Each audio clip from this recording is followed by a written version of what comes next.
যদি জীবনের প্রিয় মানুষটার কাছেও সবসময় ম্যাচুরিটি দেখাতে হয়, তবে ওরম প্রিয় মানুষ না থাকাটাই ভালো।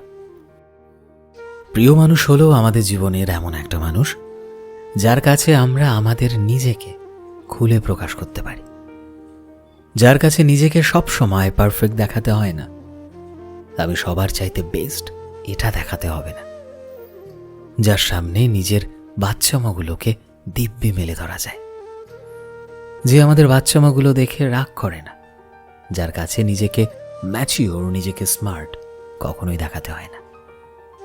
প্রিয় মানুষ তো সেই মানুষটা যে আমাদের ভুলগুলোতে আমাদের শাসন করবে, কিন্তু ঠিক তার পর মুহূর্তে আমাদের আগলে ধরে কাছে টেনে নিয়ে আসবে, আমাদের বোঝাবে, কিন্তু কখনো ছেড়ে যাবে না।